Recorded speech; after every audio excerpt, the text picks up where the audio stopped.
Hey Neal, let's get into this workout real quick.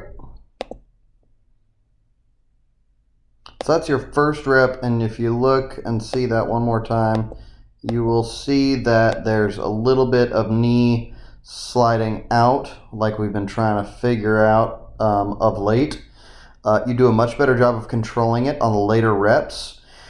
What I'd like you to focus on alongside driving the knees out while you descend is on the ascent. I want you to explode out of the bottom. Think boing and get up as quickly as you possibly can, right? You want a big stretch at the bottom here, kind of like that, and just explode out of it.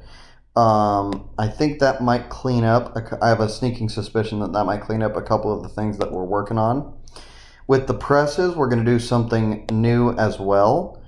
I would like you, when you reach your stance here, to take a stance that's not quite double, but very nearly double as wide as that, okay? A much wider stance with your toes out, pointed far, way out. If you know what a sumo stance is, it's not going to be quite a sumo stance, but close, okay? You're going to feel real wide and spread apart there. At that point, I want you to focus on pulling your chest up and tightening your quads rock hard as you can, and then just move your hips forward, right? If you have all that set up, you actually won't be able to move your hips back at all, okay? Those things I think will help with this. We're seeing this very similar things here. You're going to see the hips move back a little bit. We got a better stretch there, so I am definitely happy about that. This is looking a lot better. But I think a change in the stance and all that will also help this a lot. And I'll go over in a second. We're going to change up the programming here a little bit. Keep this press moving. Let's see. Now for these deadlifts, I'd like to change a little something as well.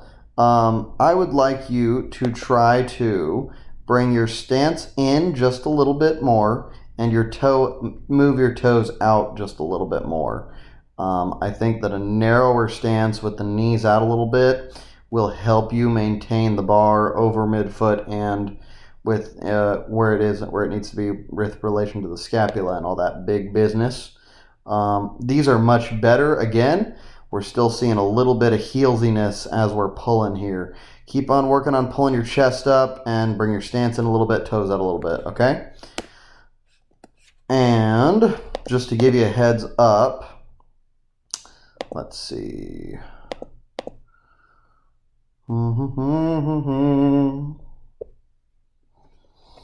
With the programming next week, we've got you going up on everything that you can go up, that you can already go up on.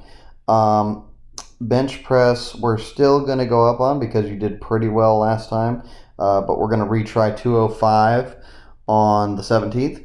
And then we're going to add in an extra press day every week, so you'll be benching and pressing every week. Now, it's not going to be a lot, but it is going to be, 5 singles at a fairly heavy weight. And I think that will help us with the technique as much as anything else. So please do let me know if you have any questions about any of this, and you will hear from me soon.